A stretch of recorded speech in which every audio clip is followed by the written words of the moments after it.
उत्तर प्रदेश राज्य महिला आयोग की सदस्य सुनीता बंसल ने बुधवार को तहसील सदर के सभागार में जन सुनवाई में महिला उत्पीड़न के मामलों की सुनवाई की।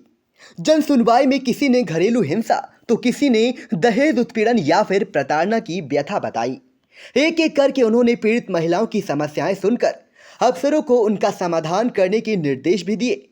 जन सुनवाई में कुल आई 16 में से 3 मामले मौके पर निस्तारित किए गए। बाद में बंसल ने कहा कि महिलाओं को जागरूक करके उनके विरुद्ध अपराधों को कम किया जा सकता है। इसके लिए उन्होंने जागरूकता अभियान चलाने के लिए जिला प्रोबेशन अधिकारी को निर्देश दिए। साथ ही उन्होंने सरकार द्वारा महिलाओं के लिए चलाई जा रही योजनाओं की जानकारी भी दी। परियोजना निदेशक डूडा के माध्यम से प्रधानमंत्री आवास योजना के लाभार्थियों को पूर्ण जानकारी देते हुए उन्होंने कहा कि प्रधानमंत्री आवास का पैसा सीधे खाते में आता है। किसी भी बिचौलियों को किसी भी तरह की सुविधा शुल्क देने की जरूरत नहीं है। उन्होंने कहा कि अगर कोई ऐसा करता है तो ये गलत है, उस पर कार्रवाई की जाएगी।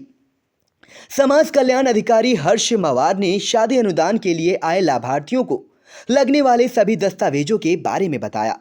उन्होंने एसीएमओ डॉक्टर RS रविदास को निर्देश दिए कि जो गर्भवती महिलाएं अपनी जांच, अल्ट्रासाउंड एवं अन्य जांच के लिए अस्पताल आती हैं, उनकी जांच अस्पताल में ही की जाए। उन्होंने कहा कि यदि जांच सुविधाएं अस्पताल में उपलब्ध नहीं है तो ऐसी स्थिति में निजी पैथोलॉजी केंद्रों में इनकी जांच कराई जाए एवं जांच के शुल्क का भुगतान अस्पताल द्वारा कराया जाए। उन्होंने महिलाओं एवं बालिकाओं से भी अपील की कि वे स्वयं के साथ ही दूसरों को भी जागरूक करें, उत्पीड़न की घटनाओं में चुप न रहें और तत्काल महिला हेल्पलाइन के टोल फ्री नंबर अथवा पुलिस में शिकायत दर्ज करें। इससे पूर्व लोक निर्माण विभाग गेस्ट हाउस में सदस्य सुनीता बंसल ने पत्रकार वार्ता में सरकारी योजनाओं का बखान किया। इस दौरान उन्होंने पत्रकारों की समस्याएं भी सुनी। कहा कि पत्रकारों की समस्याओं को शासन तक पहुंचाया जाएगा। पत्रकारों को मिलने वाली सुविधाएं समय से उपलब्ध कराई जाएंगी। उन्होंने मुख्य चिकित्सा अधिकारी डॉक्टर मधु गैरोला को निर्देश दिया कि पत्रकारों का यदि कोई फोन आता है तो उनसे वार्ता कर उनकी समस्याओं के बारे में जानकारी कर उनकी समस्याओं का निस्तारण सुनिश्चित करें। बाद में उन्होंने इंडिया को बताया। सबसे पहले तो हमारे यहाँ स्टॉल लगाए गए थे।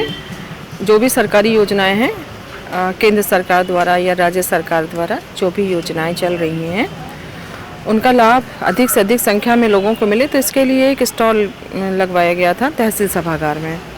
जितनी भी सरकारी योजनाएं हैं महिलाओं से रिलेटेड या जनहितकारी योजनाएं हैं या बच्चों से रिलेटेड जो योजनाएं शुरू की गई हैं, मुख्यमंत्री बाल सेवा योजना है, मुख्यमंत्री बाल सेवा योजना सामान्य है, तो इस तरीके से केंद्र सरकार और राज्य सरकार द्वारा जारी की गई योजनाओं के स्टॉल लगे थे। इसके अलावा जन सुनवाई हुई है और जिसमें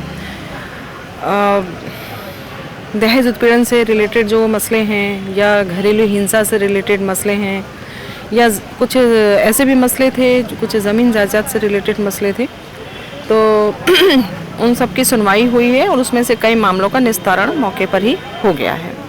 जन सुनवाई के दौरान उप जिलाधिकारी सदर अनिल कुमार, क्षेत्राधिकारी नगर पीयूष सिंह, परियोजना निदेशक डूडा सुधीर गिरी, जिला प्रोबेशन अधिकारी अश्वनी कुमार, जिला समाज कल्याण अधिकारी हर्ष मवार, नायब तहसीलदार सदर सुखबीर सिंह सहित संबंधित अधिकारी उपस्थित रहे।